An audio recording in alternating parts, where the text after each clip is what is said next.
Hello everyone. सो हम फिर से आ गए। Depression in freezing point is are now new concept. Okay, second most concept है ये एलिवेशन इन बॉइलिंग पॉइंट के बाद। ओके, इसको बहुत ध्यान से पढ़ेंगे। देखिए, मैं आपको फिर से बताऊंगा कि ना मैं आपको गलत कन्वे करूंगा कोई टॉपिक। ओके, ना मैं आपको कोई गलत चीज़ बताऊंगा, ना आप किसी को आगे जाके गलत कन्वे करें। ओके, कभी भी कोई भी चीज़ को गलत कन्वे ना करें आगे जाके। ओके, अगर आपको नहीं समझ लगी है देन आगे दोबारा से पूछें और गलत करें। ओके, सो ना हम करेंगे। ओके, सो चलिए, डिप्रेशन इन फ्रीजिंग पॉइंट को ध्यान से समझिएगा, हर पॉइंट को समझिएगा। बच्चों को कुछ कुछ समझ नहीं आ रहा है, मैं वो भी आपको साथ साथ में बताता जाऊंगा। ओके, सो चलते हैं, स्टार्ट करते हैं। सबसे पहले डिप्रेशन इन फ्रीजिंग पॉइंट पढ़ने से पहले हम ये देख लेते हैं कि फ्रीजिंग पॉइंट क्या आता है। Okay, we have to find what is freezing point. Freezing point को डिफाइन कैसे करेंगे? What is freezing point? Freezing point को हम डिफाइन कर सकते हैं कि कोई भी वाटर जो है, जब फॉर एग्जाम्पल वाटर जो है वो फ्रीज करता है 0 डिग्री सेल्सियस पर। 0 डिग्री सेल्सियस पर कब फ्रीज करेगा? सिर्फ तब फ्रीज करेगा जब इर्द गिर्द की जो सराउंडिंग्स होगी उसमें 1 एटमॉस्फेरिक प्रेशर होगा। ये याद रखिए, 1 एटमॉस्फेरिक प्रेशर जब सराउंडिंग का प्रेशर होगा तब वाटर जो होगा वो 0 डिग्री सेल्सियस पर फ्रीज करेगा। उसको हम क्या बोलेंगे? उसका फ्रीजिंग पॉइंट बोलेंगे। ओके, दूसरी सबसे बड़ी बात, सिर्फ और सिर्फ ओनली सॉल्वेंट ही फ्रीज करते हैं। Okay, only solvent particle freeze, only solvent particle freeze, और कुछ फ्रीज नहीं करता है। सिर्फ कौन फ्रीज करता है? सॉल्वेंट पार्टिकल फ्रीज करते हैं। Okay, and the last one is, अगर किसी का फ्रीजिंग पॉइंट डिक्रीज कर जाता है, अगर किसी का फ्रीजिंग पॉइंट डिक्रीज कर जाता है तो उसको हम डिप्रेशन बोल देते हैं। अब इसको समझने के लिए आप मेरे को ध्यान से देखिएगा। चलिए ऐसे समझते हैं। मान लीजिए कि आपने एक कंटेनर लिया है। ओके, उस कंटेनर में उस कंटेनर को आपने क्या करा कि आपने जाके फ्रीजर पे रख दिया। ओके, तो जब आपने उसको फ्रीजर में रख दिया तो आप ये देखेंगे कि एट सम आफ्टर टाइम अब जो पानी होगा वो क्या हो जाएगा? फ्रीज हो जाएगा, कोई at 0 degree Celsius. Okay, but उसके बाद आपने क्या करा? आपने उसके साथ नमक लिया और उस नमक को भी क्या करा? आपने फ्रीजर में रख दिया। ओके, सो आपने कुछ टाइम बाद जब नमक को निकाल के लाए तो आपने देखा कि जो नमक था वो फ्रीज नहीं हुआ था। ओके, जो नमक था वो फ्रीज नहीं हुआ था। इसका मतलब ये है कि जो सॉल्वेंट होता है, ओके, सॉल्वेंट ज्यादा परसेंटेज में जैसे पानी था वो फ्रीज होता है, पर नमक या चीनी या यूरिया ये चीजें कभी भी फ्रीज नहीं होती। ये चीज आपको हमेशा याद रखनी है कि सॉल्वेंट ही फ्रीज होगा हमेशा। ओके, दूसरे सबसे बड़ी बात, अब मान लीजिए कि आपने क्या किया, आपने उस जो आपके पास पानी का जो कंटेनर था, आपने उसमें चीनी डाल दी, उसमें नमक डाल दिया, उसने आपने उसको मिक्स करा। मिक्स करने के बाद आपने उसको फ्रिज में रखा, और जब आप उसको फ्रिज से बाहर निकाल के लाएंगे तो आप ये देखेंगे कि वो सभी का सभी ऐसे बाहर निकल गए। इसका मतलब तो ये हुआ कि वो जो बीच में नमक आपने डाला था वो उसमें मिक्स हो गया। नहीं, ऐसे नहीं होता है। ओके, तो इस चीज को समझने के लिए मैं बताऊंगा कि वो जो सॉल्यूट था अब वो सॉल्वेंट में फंस गया है। ओके, फ्रीज वो उस सॉल्वेंट पार्टिकल में फंस गया है। अब इसको समझने के लिए हम समझते हैं कि जैसे फॉर एग्जांपल मान लीजिए आप जम्मू कश्मीर में चले गए। ओके, जम्मू कश्मीर में आप जाएंगे तो वहां पर एक मेरे को नाम भूल गया उसका, धल ढाल ऐसे कुछ, वहां पे कोई लेक है। ओके, बहुत ठंडी, मैं तो नहीं गया, मे बी आप में से कोई गया हो, तो ऐसे कोई लेक है, वो बहुत ठंडी लेक है। ओके, मान लेते हैं वहां पे 2 पर्सन थे, तो एक तो किश्ती चला रहा था। ओके, और एक पर्सन था वो बीच में तैर रहा था। अब अचानक से क्या हुआ? टेम्परेचर बहुत ज्यादा गिर गया, बहुत ज्यादा डाउन हो गया। ओके, अब गिरना शुरू हो गया तो जो किश्ती चला रहा था वो तो, बोट वाला तो जल्दी जल्दी क्या करेगा, किनारे पे आ जाएगा और अपने आप को सेव कर लेगा। पर जो पर्सन तैर रहा था वो अभी धीरे धीरे धीरे धीरे निकलने की कोशिश कर रहा है, पर क्या हो गया कि after some time freezing point और ज्यादा कम हो गया। अब अचानक से क्या हुआ कि बर्फ जम गई। ओके, तो अब वो पर्सन जो था वो बीच में फंस गया। अब आप क्या कहोगे कि वो जो पर्सन था वो जम गया? नहीं, आप ऐसे नहीं कहोगे, आप कहोगे वो बंदा, वो इंसान फंस गया। ओके, वो इंसान बीच में फंस गया क्योंकि वो एक सल्यूट की तरह काम कर रहा था। जमा कौन? फ्रीज कौन हुआ? फ्रीज वो बर्फ हुई, वो इंसान फ्रीज नहीं हुआ। तो ये बात याद पे रखिएगा कि सॉल्यूट कभी भी फ्रीज नहीं होता है, सिर्फ सॉल्वेंट फ्रीज होता है। सॉल्यूट वैसे का वैसा ही रहता है। ओके, वो हमेशा वैसे ही रहने वाला है। ओके, तो ये बात आपको समझ लगी होगी कि जो सॉल्वेंट होते हैं वही पार्टिकल सिर्फ और सिर्फ फ्रीज करते हैं। और दूसरी सबसे बड़ी बात, जो फ्रीजिंग पॉइंट डिक्रीज होता है उसको डिप्रेशन कहते हैं। ये भी समझ लीजिए। Let be assume like this. मान लेते हैं हमने लास्ट टाइम ये कहा था कि ये हमारे पास वेपर प्रेशर थे, बॉइलिंग पॉइंट की बात कर रहा हूँ, ये हमारे एक एक के वेपर प्रेशर थे, और ये जो मेरा सिर था वो क्या था उसका, वो हमारे पास था एटमॉस्फेरिक प्रेशर। ओके, अब और इसमें मैंने कुछ भी एक चीज डाली तो ये डाउन हो जाता था और ये दोनों चलते थे और इस तरह से ये सबसे पहले पहुंच जाता था। ओके, ये आपको पता होगी बात। अब मान लेते हैं फ्रीजिंग पॉइंट की बात। अब ये मेरे पास अकेले अकेले के क्या है, वेपर प्रेशर है, ये पानी है, ये भी पानी है, इसका वेपर प्रेशर ये है। अब इसका एटमॉस्फेरिक प्रेशर कुछ यहाँ रखते हैं, यहाँ इस सिंबल अनअकैडमी सिंबल के नीचे रखते हैं यहाँ। ओके, अब ये मेरे पास वेपर प्रेशर है। अब अगर मैं इसमें नमक डाल देता हूँ या कोई सल्यूट डाल देता हूँ तो इसको बॉयल होने के लिए कुछ ज्यादा समय लगेगा, क्योंकि इसका वेपर प्रेशर कम हो गया, सी इसका वेपर प्रेशर कम हो गया, इसका इस तरह से कम हुआ ना। तो ये देखिए, तो अब इसको नीचे आने के लिए टेम्परेचर डाउन हो रहा है 0 डिग्री सेल्सियस तक, ये पहले चला जाएगा पर इसको भी ज्यादा टाइम लगेगा। तो कितना जो फ्रीजिंग पॉइंट था वो डिक्रीज हो गया, कितना फ्रीजिंग पॉइंट डिक्रीज हो गया, ये तो अब इसका अपना था। तो ओके, तो कितना फ्रीजिंग पॉइंट, अब इसको हमें ज्यादा टेम्परेचर तक ले जाना पड़ेगा, कौन सा था ये वाला। अब इसको ज्यादा टेम्परेचर तक ले जाना पड़ेगा ताकि ये फ्रीज हो, ये एटमॉस्फेरिक प्रेशर पे जाके फ्रीज होगा। इसको -2 -3 इस डिग्री सेल्सियस तक ले जाना पड़ेगा तो ये फ्रीज होगा। तो इसी को हम क्या बोल देते हैं, कितना ज्यादा टेम्परेचर लगेगा उसको डिक्रीज होने के लिए, this is depression in freezing point. मेरे हिसाब से आपको ये चीज समझ लग गई होगी। चलिए आगे देखते हैं। देखिए यहाँ से देखते हैं हम दोबारा से डिप्रेशन इन फ्रीजिंग पॉइंट, वही सेम टू सेम स्टोरी है जो एलिवेशन में पड़ी है, यहाँ पे बस ग्राफ क्या होगा, उल्टा होगा। ओके, तो जैसे लास्ट टाइम हमने क्या करा था, हमने एक ग्राफ बनाया था जिसमें हम वेपर प्रेशर और बॉइलिंग पॉइंट ले रहे थे। यहाँ पे हम क्या लेंगे, freezing point, it mean temperature, ये कितना टेम्परेचर है। ओके, सो हम क्या करेंगे, टेम्परेचर को डाउन लेकर आएंगे इधर की तरफ। अब मान लेते हैं ये जो प्योर चीज थी, ओके, सो इसका वेपर प्रेशर यहाँ से डाउन होगा जब इसमें, ये देखिए ये सॉल्वेंट है, प्योर सॉल्वेंट यहाँ देख रहे हैं, पर यहाँ पे इसका वेपर प्रेशर डाउन होगा। मैंने हाथ ऊपर करके दिखाया पर वही उसका डाउन था क्योंकि उसने नीचे पहुंचना था, तो ये डाउन हो गया यहाँ पे, तो ये सोल्यूशन का हो गया। अब ये जो ग्राफ बनाएगा ये ऐसे जाएगा और ये ग्राफ, मतलब ये पीछे ऊपर से है, तो ये ग्राफ क्या करेगा, ये कुछ ऐसे जाएगा, सोल्यूशन कुछ लेट पहुंचेगा। ओके यार, इन दोनों को इक्विलिब्रियम होने के लिए जब मैंने इसमें कुछ डाला था तो ये ग्राफ कुछ इस तरह से चला जाएगा, मतलब इसका ये ग्राफ था, इसका ये ग्राफ था, उसके बाद तो ये इक्विलिब्रियम होने ही वाला है। ओके, तो ये मैं बता चुका था कि ये इसका अपना टेम्परेचर था। ओके, ये देखिए हमने यहाँ पे लिया टी एफ नॉट, ओके, जो पहले हो चुका है, पहले मैंने बताया था ये टी एफ नॉट पहले हो चुका है, तो ये बाद में हुआ है, तो ये टी एफ है। इन दोनों का डिफरेंस क्या होगा, डेल्टा टी एफ होगा। So delta T F is equal to T F not minus T F. उसमें क्या था, उसमें उल्टा था, T B minus T B not, क्योंकि वो इधर से इधर चल रहा था और ये इधर से इधर चल रहा है। ओके, तो ज्यादा से कम माइनस होगा क्योंकि टेम्परेचर कम हो रहा है ना, 0 डिग्री सेल्सियस की तरफ जा रहा है, तो बड़ी सीधी सी बात है, ऐसा ही होगा। तो ये कर्व जो क्या कर रहा है, वेरिएशन शो कर रहा है। इतनी बात होगी, बहुत ज्यादा इजी बात थी ये, क्योंकि हम लास्ट में भी ये चीज समझ के आ गए। बस ग्राफ को उल्टा कर दीजिएगा, बाकी ये बात समझ गया कि नॉन वॉलेटाइल सल्यूट होना चाहिए, ये बात को भी ध्यान रखना है। ओके, वॉलेटाइल सल्यूट नहीं होगा। अब मान लीजिए आपने क्या करा, आपने एक कंटेनर लिया, उसमें आपने पानी डाल दिया, स्कैच बनाते हैं ना, पानी डाल दिया और ऊपर से आपने वो स्कैच डाल दी, ओके, वो डाल दिया, रूह अफ़ज़ा डाल दिया, तो क्या होगा, अब ये दोनों जम जाएंगे, अब ये दोनों जम जाएंगे। ओके, तो ये बात याद रखिएगा, हम क्या डाल रहे हैं इसमें, सिर्फ नॉन वॉलेटाइल सल्यूट जो उड़ नहीं सकते। ओके, जो उड़ नहीं सकते, तो ये बात को आपको ध्यान रखना है। जैसे जैसे आपको पता है यूरिया हो गया, चीनी हो गई। Okay, so these are things, तो ये आप पढ़ लीजिएगा, ये बिल्कुल सेम टू सेम चीज़ है जो मैं लास्ट में बता चुका हूँ। सो नेक्स्ट चलते हैं हम, दिस इज, ये देखिए, अब ये आपको याद रखना है, ये मैं आपको एक बार फिर से बता देता हूँ। दैट आपको पता था, आपने लास्ट टाइम भी पढ़ा हुआ था कि ये जो डेल्टा टी एफ होता है, let me change the colour, जो डेल्टा टी एफ होता है वो डायरेक्टली प्रोपोर्शनल होता है किसके, delta T F directly proportional होता है मोलैलिटी के, और delta T F directly proportional किसके होता है, आई के, डायरेक्टली प्रोपोर्शनल आई के। तो डेल्टा टी एफ दोनों के डायरेक्टली प्रोपोर्शनल हो जाएगा, एम और आई के। ओके, और डायरेक्टली प्रोपोर्शनल हटा देंगे तो क्या हो जाएगा, delta T F is equal to K F, क्योंकि फ्रीजिंग पॉइंट है, और एम आई। इसका मतलब ये हुआ कि अगर किसी की मोलैलिटी बढ़ेगी तो फ्रीजिंग पॉइंट भी बढ़ेगा, और अगर किसी की आई की वैल्यू बढ़ेगी तो भी जो एलिवेशन डिप्रेशन फ्रीजिंग पॉइंट होगा वो बढ़ेगा। इसको समझने के लिए आप इस तरह से समझिए, अगर किसी में आप, जैसे नमक है, आपने नमक की मात्रा को बढ़ा दिया, नमक की मात्रा को बढ़ा दिया, तो ऑफ कोर्स ही बात है, डेल्टा टी एफ भी तो बढ़ना शुरू कर देगा ना, डेल्टा टी एफ भी तो बढ़ना शुरू कर देगा। ओके, सो ये चीज आपको याद रखनी है कि डेल्टा टी एफ जो है वो क्या है, वो है डिफरेंस। जैसे अब मान लीजिए एक गिलास जो है वो जीरो, पानी जो है वो 0 डिग्री सेल्सियस पर बॉयल हो रहा है। अब आपने कहा कि उसमें मैंने थोड़ा सा नमक डाल दिया, थोड़ा सा 1 ग्राम नमक डाल दिया, तो उससे ये 0 से -2 डिग्री पर चला गया, तो ये कम हो गया।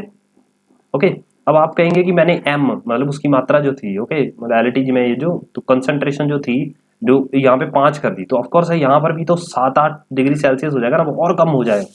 तो यही चीज आपको बतानी है कि ये एम इस पे डिपेंड कर रहा है, आई तो ऑफकोर्स इस पे डिपेंड करेगा, तो ये चीज आपको याद रखनी है। ओके, सो उसके बाद आ जाता है, हमें के एफ की वैल्यू याद रखनी होती है ये बात आप याद रखिएगा, के एफ का फार्मूला क्या होता है, ये ऐसे याद रख लीजिएगा, R T not square divided by 1000 delta H F, ये मोलर एंथैल्पी होती है, ये फ्रीजिंग पॉइंट ऑफ सॉल्वेंट होता है। ये चीज़ भी आपको याद रखनी है, के एफ की वैल्यू है ये जो के एफ हमने यूज़ करा। ओके, सो ये चीज़ आपको याद रखनी है। ओके, सो ये हमारे पास चीज़ हो जाती है, के एफ एक्सप्रेशन हमने ये दे रखा है। ओके, सो चलिए, ये हमारे पास थे, ये हमारे पास था सिंपल सा कॉन्सेप्ट। सो नेक्स्ट चलते हैं, हमारे पास ये आ गया हमारा क्वेश्चन, मैक्सिमम फ्रीजिंग पॉइंट कौन सा होगा। अब ये सुनने में ही ऐसा लग रहा है कि ये मैक्सिमम फ्रीजिंग पॉइंट है, इसका मतलब कि ये बहुत ज्यादा फ्रीज होने वाला। ओके, तो आप ये देखिए, आपको क्वेश्चन आपके सामने 0 डिग्री सेल्सियस, -4 डिग्री सेल्सियस और 4 डिग्री सेल्सियस, कौन सा होगा। मोस्ट ऑफ यू आंसर क्या देंगे मेरे को कि सबसे ज्यादा फ्रीजिंग पॉइंट किसका होगा, -4 डिग्री सेल्सियस का। ओके, बट ये गलत है, the answer is 4 degree Celsius. ये मैक्सिमम भी मैक्सिमम ही होगा। ओके, इस बात को समझिए, मैक्सिमम भी मैक्सिमम में लिखेंगे इसको। मैक्सिमम फ्रीजिंग पॉइंट में कंफ्यूज मत हो जाना, maximum freezing point 4 degree Celsius होगा, ना कि -4 डिग्री सेल्सियस होगा। मिनिमम फ्रीजिंग पॉइंट होगा ना वो तो ये वर्ड भी आपको याद रखना है। जैसे फॉर एग्जांपल मैं आपको ये बता देता हूँ कि मान लेते हैं डेल्टा टी एफ, आपने ये पढ़ा हुआ है, delta T F is equal to T not minus T F. Okay, T not minus T F, तो इसमें से अगर टी एफ निकालना हो तो मैंने, okay, T not minus delta T F हो जाएगा ये। ओके, तो ये देखिए, अगर डेल्टा टी एफ जो है वो किस पे डिपेंड करता है, सीधा सीधा, ओके, टेम्परेचर में हम डेल्टा टी एफ हम पढ़ के आए हैं इस चीज में, delta T F is equal to K F M I. Okay, तो अगर ये चीज कम हो जाएगी तो ये भी कम हो जाएगी, और ये बढ़ेगी तो ये भी बढ़ेगा, और अगर ये चीज कम हो जाएगी, ये भी कम हो जाएगी, ये कम हो जाएगी तो ये भी कम हो जाएगा। ओके, सो टेम्परेचर भी कम हो जाएगा। तो याद रखिए, मैक्सिमम फ्रीजिंग पॉइंट किसका होता है, 4 डिग्री सेल्सियस। बस ये आपको ध्यान में रखना है, माइनस वाला मैक्सिमम नहीं होगा, मैक्सिमम वाला मैक्सिमम होगा। ओके, तो ये बात क्लियर हो गई होगी। सो नेक्स्ट क्वेश्चन पे चलते हैं। अब कह रहा है maximum freezing point, let me zoom this, आपको पता लग जाएगा ये मैक्सिमम फ्रीजिंग पॉइंट इसमें से किसका होगा। अब ये बात ध्यान रखिएगा, मैक्सिमम फ्रीजिंग पॉइंट के लिए भी यही फार्मूला यूज करेंगे हम। वैसे आपको सीधा सीधा बता देता हूं कि मैक्सिमम बॉइलिंग पॉइंट का उल्टा मैक्सिमम फ्रीजिंग पॉइंट होगा। वहां पर जो सबसे आई की वैल्यू जिसमें सबसे ज्यादा हो रही थी, देखिए यहाँ पे आना था ना बॉइलिंग पॉइंट में, एन पॉजिटिव पॉजिटिव, तो ये सबसे ज्यादा हो रहा था, सीधा बताएं तो ये इसका बॉइलिंग पॉइंट सबसे ज्यादा है। पर जिसका बॉइलिंग पॉइंट सबसे कम होगा उसका फ्रीजिंग पॉइंट सबसे ज्यादा होगा। दोबारा बोल रहा हूं, बॉइलिंग पॉइंट जिसका सबसे कम होगा, फ्रीजिंग पॉइंट उसका सबसे ज्यादा होगा। अब यहाँ पे यूरिया का बॉइलिंग पॉइंट सबसे कम होता था क्योंकि आई की वैल्यू 1 होती थी, तो इसका फ्रीजिंग पॉइंट सबसे ज्यादा होगा। वैसे अगर आपको टेक्निकली बताया जाए तो ये वैसे आंसर है, पर अगर टेक्निकली बताया जाए तो वही दोबारा से delta T F equal to T not minus T F, तो क्या होगा, टी एफ की वैल्यू क्या आ जाएगी, T not minus delta T F आ जाएगी। और डेल्टा टी एफ की वैल्यू हमने अभी भी पढ़ी है, delta T F is equal to K F M I, और अगर इसकी वैल्यू बढ़ेगी, आई की वैल्यू बढ़ेगी, तो डेल्टा टी एफ की वैल्यू भी बढ़ेगी, और अगर डेल्टा टी एफ की वैल्यू बढ़ेगी तो इसकी वैल्यू भी बढ़ेगी। ओके, तो ये बात आप समझ गए होंगे बड़े अच्छे से, और इसकी वैल्यू कम होगी तो इसकी वैल्यू भी कम हो जाएगी, तो इसकी माइनस होती जाएगी ना, ये माइनस होएगी, ये कम होएगी। ओके, ये कम होएगी तो ये चीज बढ़ेगी, तो इसके कारण ये बढ़ेगा, ये बात याद रखिएगा। सॉरी, ये चीज कम होगी तो ये चीज बढ़ जाएगी, तो ये भी चीज बढ़ जाएगी। तो आपको ये याद रखना है, बस सीधा सीधा, अगर आपको ये चीज ऐसे समझ नहीं आ रही है तो आपको ये याद रखना है कि ये जो बॉइलिंग पॉइंट के बिल्कुल ऑपोजिट था, वहां पे ये आंसर आने वाला है। ओके, सो ये बात समझ गए हम। चलिए नेक्स्ट चलते हैं, नेक्स्ट क्वेश्चन देख लेते हैं हम, ध्यान से देखिएगा इस क्वेश्चन को। ओके, ये देखिए, अब ये क्वेश्चन के पास चलते हैं। केबी की वैल्यू दे रखी है, के एफ की वैल्यू दे रखी है, वाटर की सोल्यूशन है, बॉइलिंग पॉइंट उसने 104 दे रखा है, फ्रीजिंग पॉइंट पूछ रहा है, कि केबी कांस्टेंट दे रखा है, के एफ कांस्टेंट दे रखा है, बॉइलिंग पॉइंट दे रखा है, फ्रीजिंग पॉइंट पूछ रहा है। तो क्या करेंगे, हमारे पास दो फार्मूले हैं, आप ऐसे कर लेंगे, delta T B divided by delta T F is equal to K B M I divided by K F M I. ये है जो सेम सेम उसे काट दीजिए, ये कट गए, ये कट गए, तो K B K F, delta T B. Okay, so delta T B कैसे निकालें, 100 है, डेल्टा टी बी निकालने का फार्मूला क्या होता था, जितना है उसमें से 100 माइनस कर देते थे, याद है। सो 104 माइनस 100, ओके, ऐसे निकालेंगे ना, कितना चेंज आया, 104 पे हो रहा है, तो 100 पे माइनस डेल्टा टी एफ तो हमारे पास है ही नहीं भाई साहब। सो के बी दे रखी है जी 0.5 दे रखी है, के एफ दे रखी है जी 1.5 दे रखी है। ओके, सो इसको अगर हम सॉल्व करेंगे तो हमारे पास क्वेश्चन में, लेट बी सॉल्व इट, यहाँ से हम इसको क्या करते हैं 4 ले लेते हैं, 4 by delta T F is equal to 0.5 divided by 1.5। Delta T F उधर ले जाते हैं, delta T F is equal to ये इधर आ जाएगा 4 इंटू 1.5 डिवाइडेड बाई 0.5। तो ये से कैंसिल हो जाएगा, ये 3 आ जाएगा, 4 3 12, 12 आंसर आ जाएगा। Okay, so delta T F जो है वो 12 आ गया। अब डेल्टा टी एफ हमारे पास 12 है, so as you know delta T F is equal to T not minus T F. हमें निकालना है कि हमें तो फ्रीजिंग पॉइंट निकालना है ना, इट मीन हमें टी एफ निकालना है। अब आप मेरे को बताइए कि टी नॉट कितना होता है, मतलब एक स्टैंडर्ड टेम्परेचर, स्टैंडर्ड प्रेशर, मैंने बताया था एक एटमॉस्फेरिक प्रेशर पर जब सराउंडिंग में होगा तो उसका टेम्परेचर कितना होगा, 0 होगा। टी 0 तो 0 डिग्री सेल्सियस पर कोई भी चीज बॉयल करती है ना, फ्रीज करती है ना। सो डेल्टा टी एफ है कितना है हमारे पास, डेल्टा टी एफ हमारे पास है 12। तो हमें टी नॉट भी तो 0 दे रखा है, टी एफ हमें निकालना है। तो क्या करेंगे, टी एफ को उधर ले जाएंगे, ये इसको इधर ले आएंगे। So T F is equal to -12 आ जाएगा। So the answer is -12 degree Celsius. तो फ्रीजिंग पॉइंट कितना आ गया हमारा, -12 डिग्री सेल्सियस। मेरे हिसाब से आपको क्लियर होगा। ओके, मैं और क्वेश्चंस आपको बहुत सारे लाइन में दे रहा हूँ। ओके, आप सबको करने की कोशिश करिएगा, क्लियर हो जाएंगे सारे के सारे। ओके, करिएगा जरूर, तो आपको सब क्लियर हो जाएगा। नेक्स्ट चलते हैं, ये वाला क्वेश्चन भी देखते हैं हम जल्दी जल्दी। So if a solution of KiHgI2 is added then freezing point of solution क्या होगा। ओके, वो पूछ रहा है अगर दोनों को मिक्स कर दिया जाए तो फ्रीजिंग पॉइंट का क्या असर होने वाला है इसमें। ओके, तो ये बहुत इंपॉर्टेंट है, इसको आपको याद रखना पड़ेगा। कोई फालतू बात नहीं कर रहे हैं हम इसमें, बहुत सीधी सी चीज कर रहे हैं। अगर हम इन दोनों को मिक्स कर देते हैं तो क्या होगा, वो कह रहा है कि पोटाशियम आयोडाइड और HgI2 को ऐड करते हैं। ये ऐसे ऐड नहीं होता, इसको बैलेंस करना पड़ेगा, 2 लग जाएगा, ये हो जाएगा K2HgI4। ओके, ये ऐसे बनेगा। तो यहाँ पे क्या हुआ, यहाँ पे हम अगर I की वैल्यू देखेंगे, सो I की वैल्यू यहाँ पे क्या होगी, यहाँ पे इसकी वैल्यू होगी 4 और यहाँ पे इसकी I की वैल्यू कितनी होगी, 3 होगी। ओके, निकाल के देखिएगा, I is equal to 4, I is equal to 4, I is equal to 3। यहाँ से I की वैल्यू 4 से I की वैल्यू 4 से I की वैल्यू 3 हो गई है। इसका मतलब है वो पूछ रहा है फ्रीजिंग पॉइंट के क्या फर्क पड़ेगा अगर I कम हो जाएगा। अगर I कम हो जाएगा तो फ्रीजिंग पॉइंट पे क्या फर्क पड़ेगा। आपको अभी अभी मैंने बताया था कि अगर I डिक्रीज करेगा तो डेल्टा टी एफ भी डिक्रीज करेगा, और अगर डेल्टा टी एफ डिक्रीज करेगा तो टी एफ इंक्रीज कर जाएगा। आपको दोबारा से बताऊं मैं, तो आप इस तरह से समझिए। मान लीजिए टी एफ है हमारे पास T not minus delta T F. हमें पता है कि जो डेल्टा टी एफ है वो किसके इक्वल होता है, is equal to K F M आई के इक्वल होता है। अगर आई हमारा कम हो गया, आई ये देखें डायरेक्टली पूछना लगा, आई हो गया तो टी एफ भी तो कम होगा ना, इसके साथ साथ आई कम होने से टी एफ भी तो कम हो जाएगा, ये कम होगा तो ये भी कम हो जाएगा।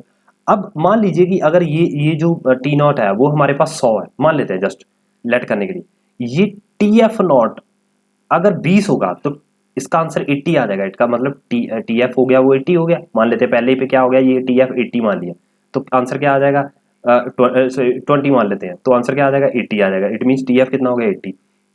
दूसरी बार जो टी एफ था वो 20 की जगह 10 आ गया, तो इसका मतलब अब ये 90 आ गया, इसका मतलब टी एफ बढ़ गया। दूसरी बार ये सिर्फ 1 रह गया तो यहाँ 99 हो गया, इसका मतलब ये और बढ़ गया। इसका मतलब अगर टी एफ कम से कम होगा तो टी एफ ज्यादा से ज्यादा होगा। इस बात को समझ गए हैं।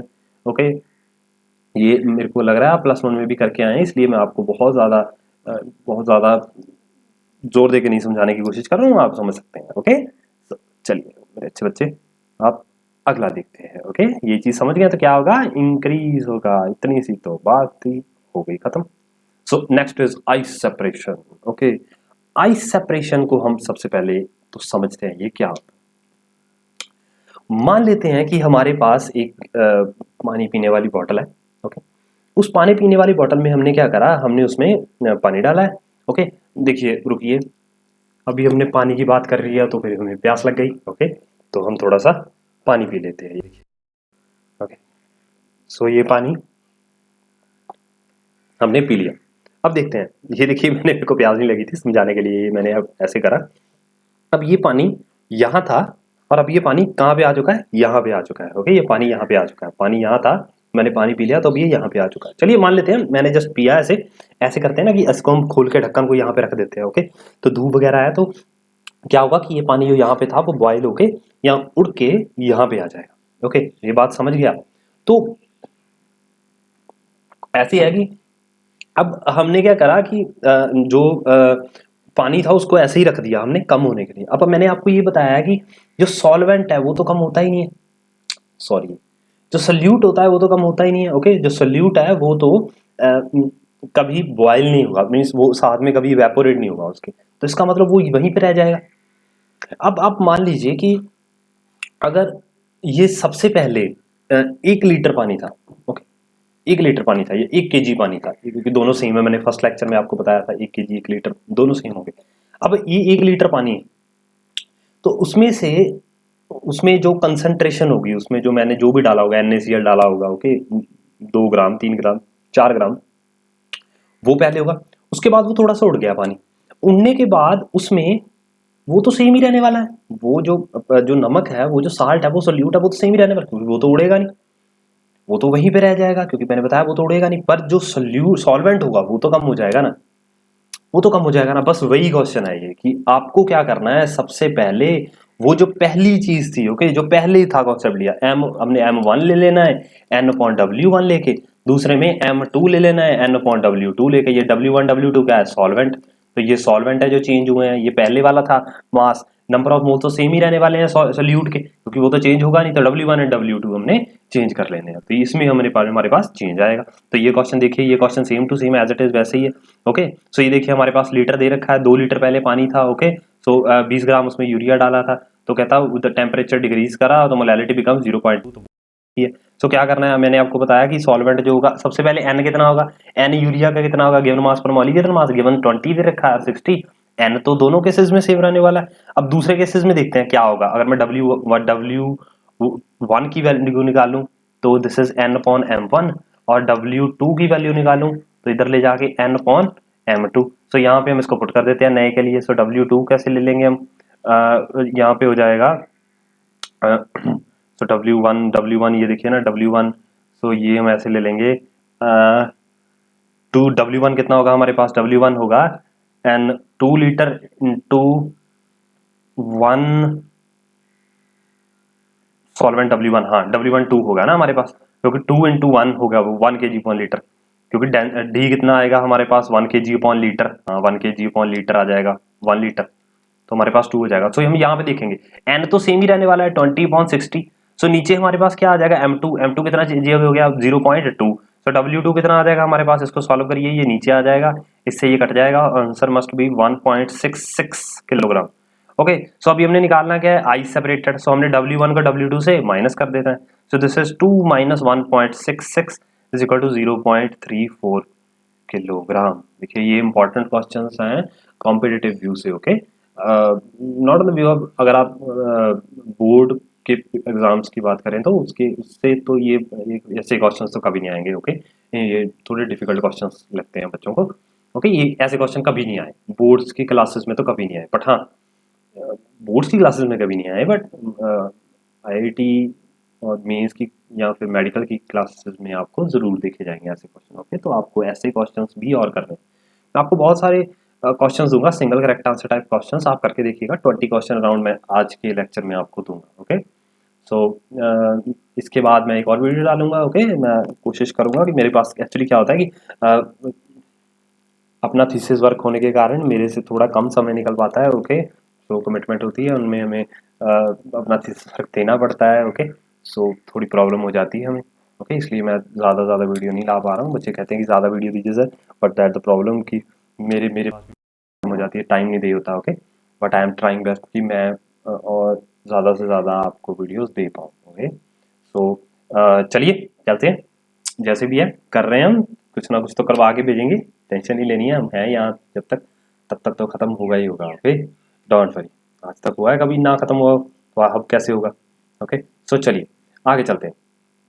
सो देखिए अभी एक हम क्वेश्चन आपके लिए देते हैं, ओके। मान लेते हैं कि हमारे पास 3 ट्रक हैं, ओके, अब 3 हमारे पास ट्रक जा रहे हैं, देखिए ट्रक में बनाऊंगा मैं, अब हमारे पास 3 ट्रक जा रहे हैं, आर्मी ट्रक जा रहे हैं, ओके, 3 आर्मी ट्रक जा रहे हैं।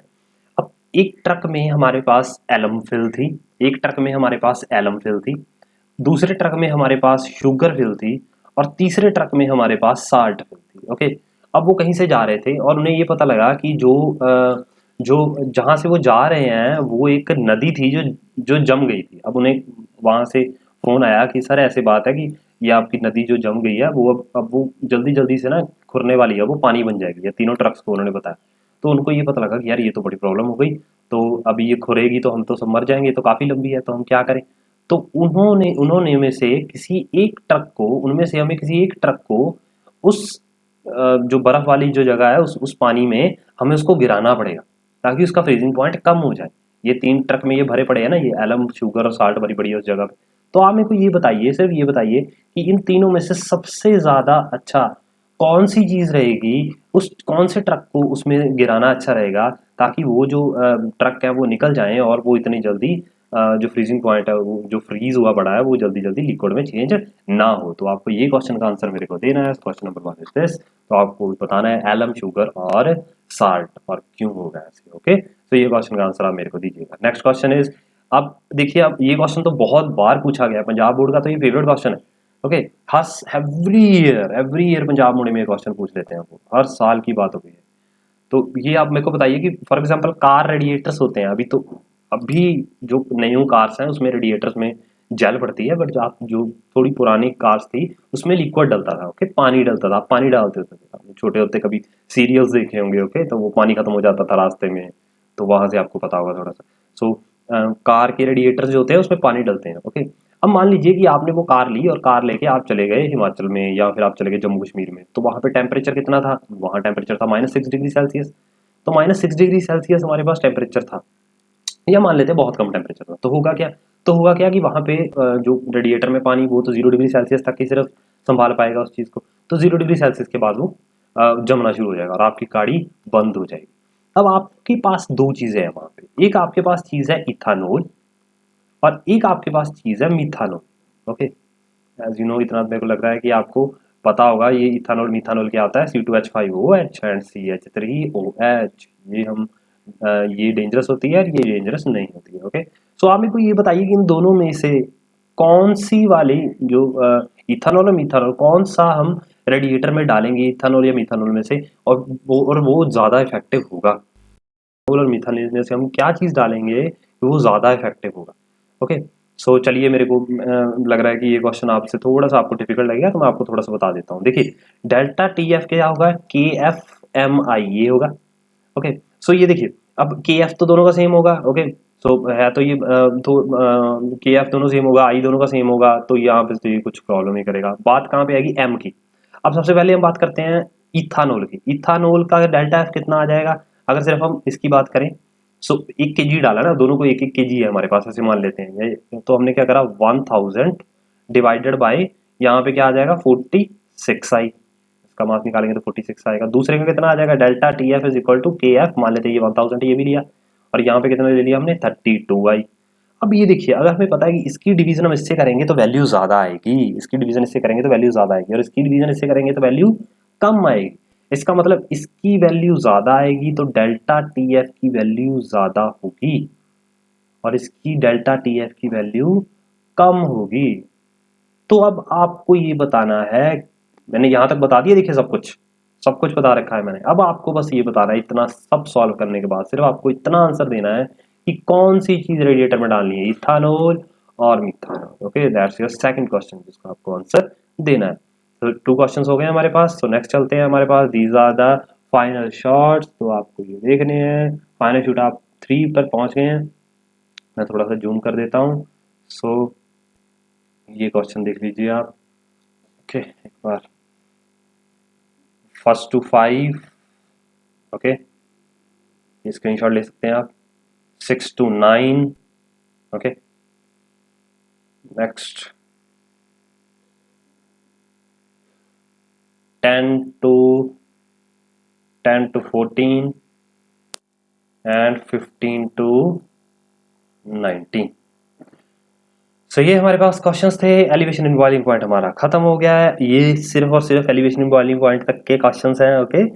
तो देखिए, जो जितने ज्यादा उसके क्वेश्चंस भी उतने होंगे। सो इसके बिलोंग टू हमारे पास मैट्रिक्स टाइप्स क्वेश्चन जो मैंने आपको कल दिए थे, वो भी हमारे पास हैं।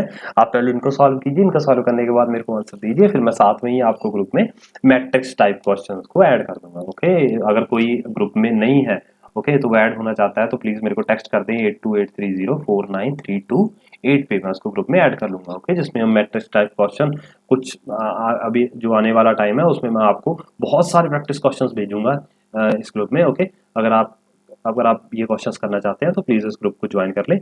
ओके, सो आपको बहुत ज़्यादा बेनिफिट मिलेगा। ओके, बिकॉज़ इतने सारे क्वेश्चंस आपको एक ही जगह पे मिल जाएंगे। ओके, जो आपके से रिलेटिव होंगे। ओके, और यहाँ पे मैं क्वेरी भी ले लूँगा आपके। ओके, सो चलिए आप करिए इस चीज़ को, अब आप जल्दी जल्दी करिए, फिर मैं इसके आंसर्स देके आपको अगली वीडियो में हम करेंगे वेपर प्रेशर। ओके, और वो भी शायद मैं आज ही बना देता हूँ वेपर प्रेशर की, पर सबसे पहले आप इसे ख़त्म कीजिए। ओके, फिर मिलते हैं हम नेक्स्ट वीडियो।